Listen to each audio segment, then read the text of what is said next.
Bonjour Ariel. Bonjour Rav Blattner, bonjour à tous les téléspectateurs de 613 TV. Nous sommes ici avec vous tous, pour parler de la Parashat Lech Lecha, de Avraham Avinu, de Sarah et du développement qu'on va faire aujourd'hui. Et aujourd'hui, nous allons nous intéresser à l'épreuve de Lech Lecha. C'est le titre de la Parashat de la semaine que nous allons lire Shabbat. Et nous allons d'abord nous interroger pour savoir si cette épreuve de Lech Lecha est vraiment une épreuve. Et tu sais pourquoi? Non, pourquoi? Tout simplement parce que Akadosh Baruch Hu va donner un prix à ce commandement qu'il donne à Avraham Avinu. Il lui dit voilà, tu vas partir de ta maison, tu vas partir du lieu où réside ton père, etc., etc., et tu vas avoir du kavod, tu vas avoir une descendance, tu vas avoir des richesses. C'est pas une épreuve, quoi. Autrement dit, on n'a pas l'impression que c'est une épreuve.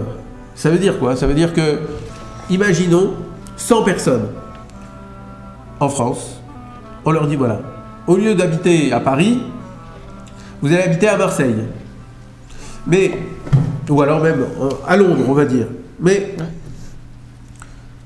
si vous acceptez d'habiter à Londres ou à Marseille, donc de changer de lieu de résidence, vos parents habitent à Paris, eh bien vous allez devenir riche. On ne parle même pas des autres promesses. Combien parmi les 100 ne partiraient pas? 0. Alors d'autres, qui ne sont pas intéressés par la richesse, on va dire que 90 vont partir, mais on leur promet le kavod, c'est-à-dire le pouvoir, l'influence sur les autres. J'imagine que les 10 qui ne seraient pas partis pour la richesse partiraient. Pour le kavod. Exactement. Et pour ceux qui ne seraient pas intéressés ni par l'un ni par l'autre, mais si on leur promet une descendance énorme, des enfants, des petits-enfants, d'être entourés, alors c'est sûr que peut-être que la seule personne qui ne serait pas partie encore pour le kavod ou pour la richesse, partirait elle, non pas pour l'Angleterre ou pour le sud de la France, elle partirait en Australie même. Et ce, même si elle a grandi à Paris avec ses parents, etc., etc. Donc il est évident qu'on est amené à se poser la question en quoi ce commandement d'Akadosh Baruch Hu de Lech Lecha, de partir du lieu où habitait Terach, le père d'Avraham Avinu, en quoi c'est une épreuve. D'autant plus que Terach, on l'a dit, on l'a évoqué déjà les précédents jours, n'était pas un monothéiste, il ne suivait pas les traces de Shem, de Héber, qu'on a évoqué aussi ces derniers jours, mais c'était un profond idolâtre. Et donc Abraham, qui luttait contre l'idolâtrie, pour lui, ça devait être un soulagement d'Akadosh Baruch Hu que de dire, bien, pars de chez ton père. Parce que Avraham Avinu, il a le kavod qu'il doit donner à son père. Ah oui, ça reste son père, hein, qu'il soit idolâtre, qu'il soit monothéiste. Ou... Donc, ça aurait dû l'arranger. Il lutte contre l'idolâtrie, son père fait partie des cadres qui préconise ce type de croyance, mais malgré tout, il est un petit peu gêné puisqu'il doit le respecter en tant que père. Akadosh Baruch Hu lui dit, écoute, tu peux partir, et non seulement tu peux partir, mais tu vas obtenir d'immenses récompenses. Où se trouve l'épreuve? C'est la question que nous devons nous poser. Où se trouve? J'ai pas trop de réponses là, a priori. Alors, la question, elle est d'autant plus importante que vous savez qu'il y a des listes des épreuves d'Avraham Avinu. On sait tous, et c'est indiscutable, qu'il a eu 10 épreuves à gérer. Simplement, en fonction des commentateurs, les 10 épreuves ne sont pas les mêmes pour tout le monde.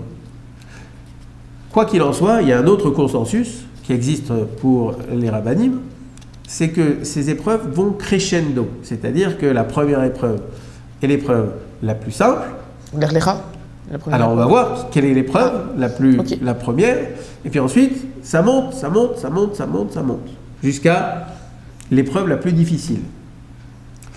La question que l'on se pose, c'est que Ur Kasdim, c'est-à-dire la fournaise, je rappelle pour les téléspectateurs qui n'étaient pas avec nous ces précédents jours, Avraham Avinu, avant même la paracha de Lech Lecha, a été jeté dans une fournaise, donc dans du feu, et il en est ressorti miraculeusement vivant. Et donc ça, c'est, pour certains commentateurs, la première épreuve. Pour d'autres, ça n'est même pas une épreuve. Autrement dit, nous avons deux opinions. Première opinion, le fait d'être mis dans une fournaise n'est même pas une épreuve. La deuxième opinion, celle qui considère que c'est quand même une épreuve, elle considère que chronologiquement, ça s'est passé avant l'Echlecha. Et si on dit que les épreuves d'Avraham Avinu sont de plus en plus difficiles, autrement dit crescendo, ça veut dire que l'épreuve de l'Echlecha dont nous allons parler maintenant est plus difficile que de se jeter dans une fournaise de feu. Alors là, la question elle est encore plus difficile. Puisque non seulement nous, on a posé la question, est-ce que c'est une épreuve, Birlal, est-ce que c'est vraiment une épreuve? Mais plus encore, on doit s'interroger en quoi c'est une épreuve très très difficile, au point de la considérer comme une épreuve plus difficile que de se jeter dans une fournaise de feu. Alors là, tu es obligé de m'aider. Ah oui? Ben oui, parce qu'il faut qu'on trouve une solution, sinon les téléspectateurs ne vont pas pouvoir passer ces 3 jours, les 3 prochains jours, le Shabbat serein. Ne vous inquiétez pas, vous passerez un très bon Shabbat. Alors, est-ce qu'on peut essayer de définir en quoi c'est une épreuve? Partir de chez soi, c'est tout quitter. C'est tout ce qu'on avait commencé à construire. C'est dire, je détruis tout ça et je vais construire autre chose. Alors, c'est effectivement dans cette direction qu'on va essayer de creuser. Il faut savoir que Avraham Avinu lutte contre les idolâtres. Il est seul, on en a parlé hier, il est seul contre tous, au point qu'il va être condamné à mort. Mais malgré tout, c'est un environnement dans lequel il a l'habitude d'évoluer. Il a grandi avec ces idolâtres, il sait comment ça se passe, il connaît les travers de cette société, et donc il est à l'aise. Il est à l'aise là où il a grandi. Et donc il va lutter contre un système, mais il fait partie du système, même s'il lutte contre. Par contre, ce que lui demande Akadosh Baruch Hu maintenant, c'est de sortir de son système dans lequel il a été amené à évoluer depuis sa naissance et de partir dans un lieu inconnu, dans un système inconnu. Et là, c'est beaucoup, beaucoup plus difficile parce que le système, eh bien, on a l'habitude d'évoluer dedans. Alors que là, tout est nouveau. C'est un peu ce qui m'est arrivé quand j'ai décidé de venir à la yeshiva. Voilà, je peux même parler en connaissance de cause. Alors oui, alors quand on est élève de la yeshiva, c'est un petit peu ce qu'on vit. Alors, on passe de Paris au quartier de Ramot, à Jérusalem, c'est vrai que c'est assez...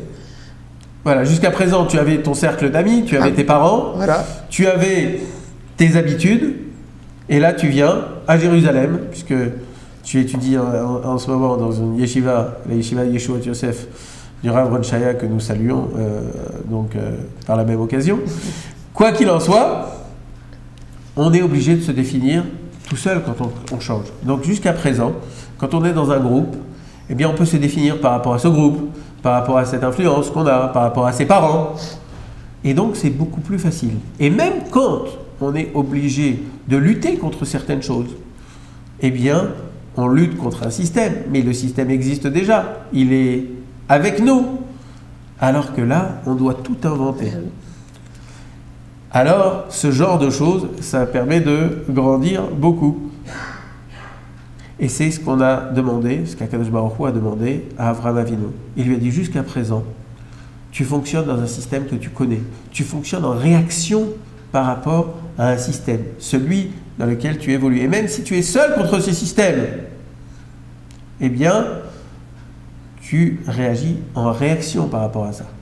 Nous, ce qu'on te demande, Akadosh Baruch Hu lui dit, c'est maintenant de créer ta propre personnalité, de te développer. Et si tu arrives à te développer, alors à ce moment-là, quel que soit l'endroit où tu te trouveras, tu ne pourras pas flancher.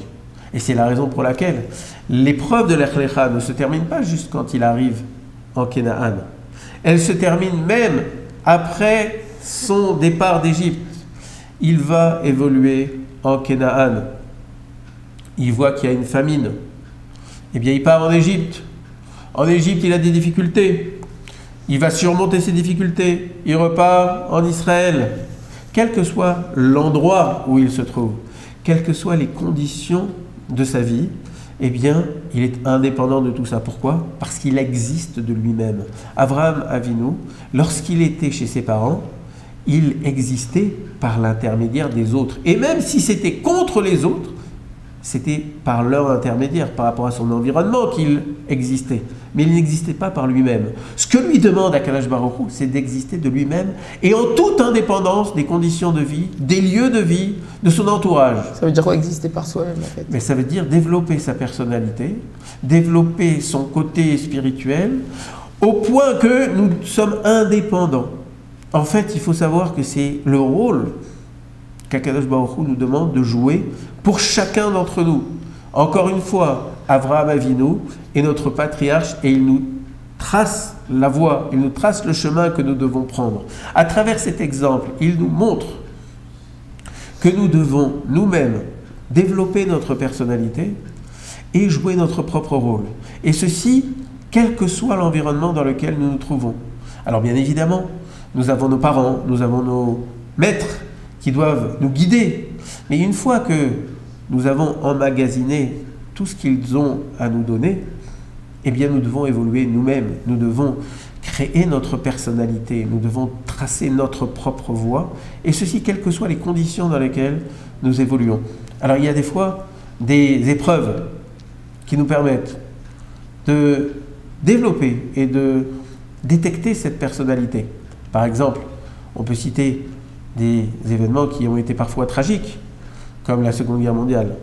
Et ainsi, un de mes maîtres, le Rav Yehuda Shwob, me racontait qu'il était enfant quand la guerre s'est déclarée et a envahi toute l'Europe. Il avait 7 ans quand il a dû quitter le domicile de ses parents et partir avec ses 2 sœurs qui elles-mêmes avaient l'âge de 6 ans et 8 ans pour traverser toute la France. Ils étaient à Vichy et ne pouvant plus rester avec ses parents, eh bien, il a traversé avec ses 2 petites sœurs, à l'âge de 6 ans, 7 ans, 8 ans, la France, en passant de Vichy jusqu'à la Suisse. Eh bien, il m'a raconté que ce périple, et ensuite les mois qui ont suivi sans ses parents, ont rendu ces 3 enfants des adultes. À la fin de la guerre, même s'ils avaient une dizaine d'années, parfois moins, c'était devenu des adultes. Pourquoi? Parce que ces épreuves avaient créé en eux un sentiment et une sensation d'indépendance qui faisait qu'ils étaient aujourd'hui des adultes. Je ne pense pas que la nature des enfants a profondément changé en 60 ans. Mais par contre, l'expérience de cette épreuve d'indépendance a fait qu'il y a eu une maturité qui a été créée, beaucoup plus précoce que ce qu'on a l'habitude de voir de nos jours. Eh bien, c'est ça ce que nous demande à un moment donné Akadosh Baruch Hu. C'est que nous devons couper les liens, bien évidemment dans toute la sérénité. On ne se demande pas de couper les ponts, couper absolument pas. Mais à un moment donné dans la vie, il faut qu'on puisse développer notre personnalité, on puisse développer le rôle qu'Akadosh Baruch Hu attend que nous menions pour se développer soi-même. Et ça ne peut pas se faire quand on est dépendant de ses parents, de son environnement, de ses amis. Mais malgré tout, c'est très très difficile. Parce qu'en fait, ce cocon que représente l'environnement pour chacun d'entre nous, nos repères, quoi. Nos repères, eh bien, ça nous rassure. C'est sûr, ça nous rassure. Ça nous rassure, on a envie de rester dedans. Et se faire violence pour sortir de ça, c'est très très très difficile. Alors des fois, les circonstances, comme on l'a évoqué avec le Rav Shwob, nous l'imposent, mais il ne vaut mieux pas attendre ce genre d'extrémité. Il vaut mieux qu'on puisse se développer et décider à un moment donné de se dire « je dois prendre ma vie en main et je dois jouer mon rôle » parce que chacun d'entre nous a un rôle à jouer. Ce rôle, mon rôle, n'est pas le même que le tien et n'est pas le même que le technicien qui gère cette émission et qu'on salue par la même occasion. Et c'est pas le rôle du directeur de 613 TV, et c'est pas le rôle de ton Rosh Yeshiva. Chacun d'entre nous, nous avons un rôle spécifique. Pour le mener, nous devons nous développer. Et pour ça, il n'y a que l'indépendance. Cette indépendance nécessite qu'on puisse à un moment donné sortir de ce cocon. C'est très très difficile et c'est la raison pour laquelle c'est la première épreuve d'Avraham Avinu, en tout cas selon certains commentateurs, c'est l'épreuve suivante après la fournaise pour d'autres. En tout cas, c'est l'épreuve qui est plus forte que la fournaise. Pourquoi? Parce que jusqu'à la fournaise, j'évolue encore dans mon environnement. Je fais une manif, mais je connais Paris. Donc Paris, pour moi, c'est comme ma poche. Donc même si je fais une manif, ça ne me gêne pas. Je sais pouvoir me débrouiller, même avec les CRS. Mais sortir de ça, aller découvrir la Torah dans un environnement que je ne connais pas, me remettre en cause, eh bien ça je ne connais pas. Mes parents ne sont peut-être pas forcément d'accord d'aller, quand j'étudie la Torah, peut-être qu'ils sont d'accord et j'espère, mais quoi qu'il en soit, c'est un nouveau monde. Eh bien c'est ça que Akadosh Baruch Hu attend de nous. Parfois, de devenir indépendant vis-à-vis de notre cocon dans lequel on a toujours évolué. Ceux qui en veulent pas de ce rôle, ils font comment? Eh bien, ils vivent une vie par procuration. Ils vivent à travers les autres. Ils se disent, ben moi, je fais partie des jeunes de Sarcelles ou des jeunes de Paris. Ils se disent, moi, je fais partie du 19e. Qu'on salue. Et on les salue tous, et on les aime tous.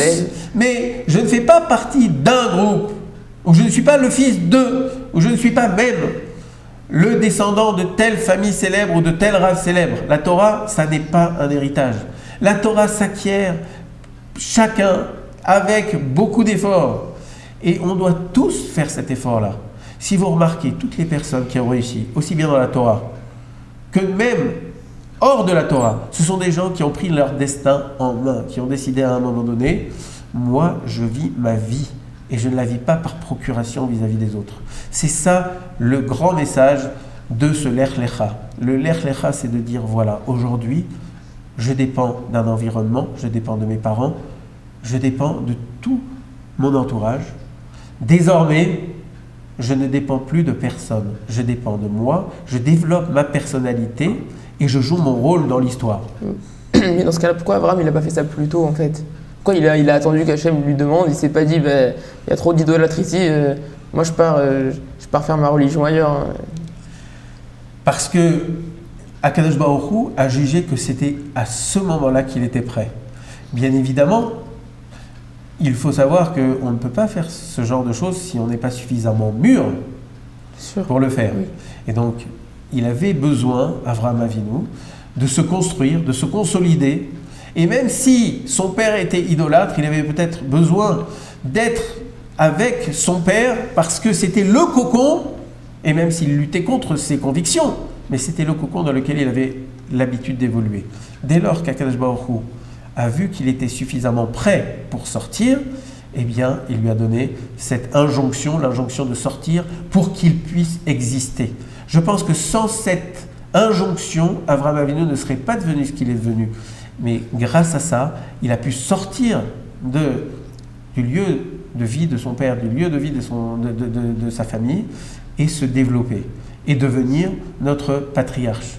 C'est à nous de suivre ces voies pour qu'à notre tour, on puisse chacun devenir quelqu'un de grand, parce que nous avons tous la capacité de devenir des grands.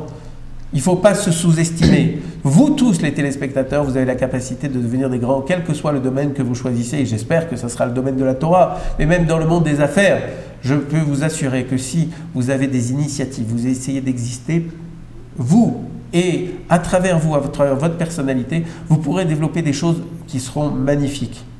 On l'espère. Alors, on vous souhaite un bon Shabbat, on vous souhaite une grande réussite dans tous les domaines, bien évidemment dans le domaine spirituel de la Torah. On vous souhaite aussi de suivre les prochaines émissions de 613 TV et de nous retrouver la semaine prochaine pour la Parashat Vayera. Shabbat Shalom et à très bientôt. Shabbat Shalom.